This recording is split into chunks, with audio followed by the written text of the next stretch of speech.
साथियों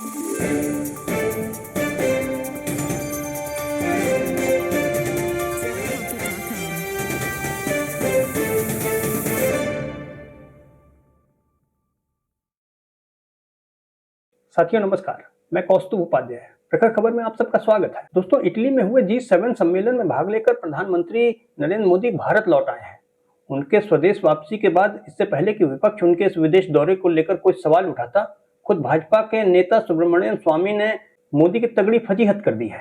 micro blogging site x पर एक के बाद एक कई ट्वीट करते हुए सुब्रमण्यम स्वामी ने इटली में नरेंद्र मोदी की हुई घनघोर बेइज्जती का खुलासा किया है। प्रदेश में देश के पीएम के साथ किए गए दोयम दर्जे के व्यवहार पर तंज कसते हुए स्वामी ने ट्वीट किया है कि चपरासियों को कभी भी डेलीगेट्स जितना सम्मान नहीं दिया जाता। एक ट्वीट में स्वामी ने मोदी की इटली यात्रा पर ही सवाल उठाते हुए पूछा कि जब भारत G7 का मेंबर ही नहीं है तो आखिर मोदी इटली गए ही क्यों?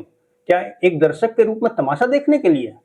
आखिर मोदी की इस यात्रा से भारत को क्या मिला? जी हाँ दोस्तों, गोबर बुद्धि अंधभक्तों को छोड़कर आज देश का तकरीबन हर समझदार आदमी ये जानना चाहता है कि भारत जब G7 का सदस्य ही नहीं है और मोदी को G7 सदस्यों को संबोधित करने का मौका ही नहीं मिलना था, तो आखिर वो इटली गए क्यों? और देश की जनता को ये जानने का पूरा हक है, क्योंकि प्रधानमंत्री नरेंद्र मोदी की हर विदेश यात्रा का खर्चा देश की जनता के टैक्स के पैसे से ही चुकाया जाता है। तो फिर देश की जनता ये क्यों ना पूछे कि मोदी क्या सिर्फ सैर सपाटा करके चले आए हैं या उनकी इस करोड़ों की विदेश यात्रा से देश को भी कुछ फायदा मिला है। दोस्तों, यहाँ ये जान लेना भी बेहद जरूरी है कि नरेंद्र मोदी की तरह ही सऊदी अरब के क्राउन प्रिंस को भी G7 सम्मेलन में आमंत्रित सदस्य के रूप में न्योता दिया गया था, पर उन्हें ये पता था कि जब देश को इससे कुछ मिलना जुलना नहीं है तो बेकार में वहां जाने से क्या फायदा। लिहाजा उन्होंने हज की तैयारी का बहाना बनाकर इटली के न्योते को टाल दिया। बहरहाल हम लौटते हैं प्रधानमंत्री मोदी की बात पर। तो बताया जा रहा है कि जब लगभग 8,500 करोड़ रुपए के विशेष विमान से प्रधानमंत्री नरेंद्र मोदी रोम के एयरपोर्ट पर उतरे तो वहां उन्हें लेने के लिए प्रोटोकॉल के मुताबिक इटली सरकार का प्रधानमंत्री तो छोड़िए, कोई मंत्री या उच्च अधिकारी तक मौजूद नहीं था। मोदी की अगवानी के लिए एक दो छुटमुट अधिकारी और गिनती के 2 बैंड बाजे वाले खड़े थे और बाकी के लोगों में खुद भारतीय दूतावास के अधिकारी थे।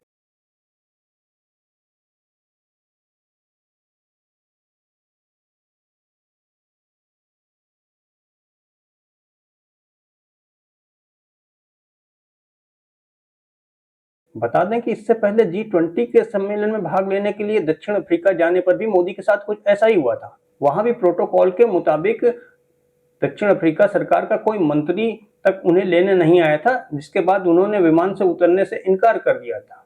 तो जैसे तैसे आनन फानन में फिर उपराष्ट्रपति को मोदी की अगवानी के लिए भेजा गया था। दक्षिण अफ्रीका के राष्ट्रपति सिरिल रामाफोसा फिर भी मोदी को लेने एयरपोर्ट नहीं आए, क्योंकि उस समय वो अमेरिका के राष्ट्रपति जो बाइडेन और यूरोपीय राष्ट्राध्यक्षों की अगवानी में व्यस्त थे।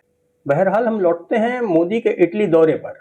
तो एयरपोर्ट पर हुई उनकी किरकिरी का सिलसिला यही नहीं रुका। एयरपोर्ट के बाहर आने के बाद भी उन्हें गाड़ी के इंतजार में कई मिनट तक खड़े रहना पड़ा, जिसका एक वीडियो सोशल मीडिया पे काफी तेजी से वायरल हो रहा है।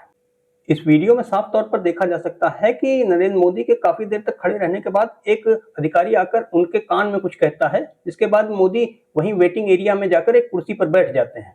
कुछ देर बाद गाड़ियां आने पर उनका काफिला वहां से रवाना होता है। पीएम मोदी के इस वीडियो पर लोग तरह तरह के कमेंट कर रहे हैं। ज्यादातर लोग इसे देश के प्रधानमंत्री का अपमान बता रहे हैं। एक यूजर ने इस पर कमेंट करते हुए लिखा कि भैया इतनी देर तो हम ओला उबर का इंतजार नहीं करते, राइड कैंसिल कर देते हैं, तो फिर हमारे प्रधानमंत्री नरेंद्र मोदी को भी इटली का दौरा कैंसिल कर देना चाहिए था। रोम एयरपोर्ट पर अपने विशेष विमान से उतरते पीएम मोदी के फोटो पर कमेंट करते हुए एक यूजर ने लिखा कि जहाज भले ही 8,500 करोड़ का हो, पर उसमें बैठा आदमी अगर 2 कौड़ी का है तो दुनिया उसे कोई इज्जत नहीं देती। तो बात चली है प्रधानमंत्री के 8,500 करोड़ रुपए के विशेष विमान की। तो बता दें कि 2014 में पहली बार प्रधानमंत्री बनने के बाद अपने पहले कार्यकाल के शुरुआती 3 वर्षों में प्रधानमंत्री नरेंद्र मोदी ने दुनिया भर के कई देशों की ताबड़तोड़ यात्राएं की थी। Modi America, France, Britain, Germany समेत दुनिया के कई बड़े बड़े देशों के दौरे कर आए थे, पर दुनिया के सबसे बड़े लोकतंत्र का प्रधानमंत्री होने के नाते उन्हें जो सम्मान और तवज्जो मिलनी चाहिए थी वह नहीं मिल रही थी।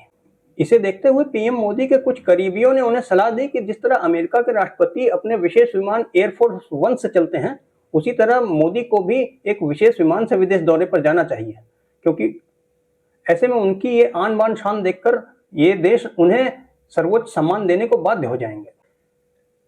इसी सोच के साथ मोदी सरकार ने पीएम के लिए 200-400 करोड़ का नहीं बल्कि पूरे 8,500 करोड़ का विशेष विमान मंगवाया, जिसके बाद पीएम इसी विमान से विदेश यात्राएं करने लगे। पर नतीजा वही ढाक का तीन पात रहा। पर इतना भारी भरकम तामझाम करने के बावजूद आए दिन विदेशों में मोदी की बेकदरी होने और उनका विरोध किए जाने, काले झंडे दिखाए जाने का सिलसिला थमा नहीं।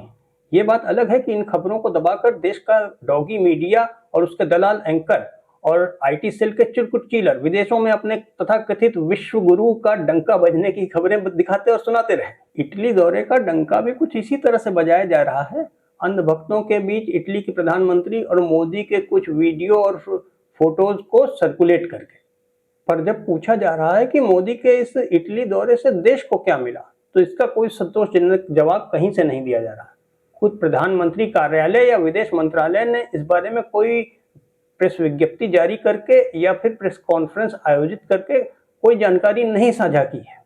चलिए खैर, प्रेस कॉन्फ्रेंस की बात ये मानकर अगर छोड़ भी दें कि हमारे प्रधानमंत्री को प्रेस कॉन्फ्रेंस से डर लगता है और सीधे सवालों का जवाब देने से वो कतराते हैं, तब भी कम से कम पीएमओ या विदेश मंत्रालय को एक अदद प्रेस विज्ञप्ति या वक्तव्य जारी करके देश को ये तो बताना ही चाहिए था कि इस दौरे से आखिर देश को मिला क्या। क्योंकि प्रधानमंत्री देश की जनता के पैसे से ही तो इटली दौरे पर गए थे, कोई वो निजी खर्चे से छुट्टियां मनाने या सैर सपाटा करने तो नहीं गए थे। तो फिर देश की जनता को ये बताने में आनाकानी क्यों की जा रही है कि उनके इस दौरे का परिणाम क्या रहा।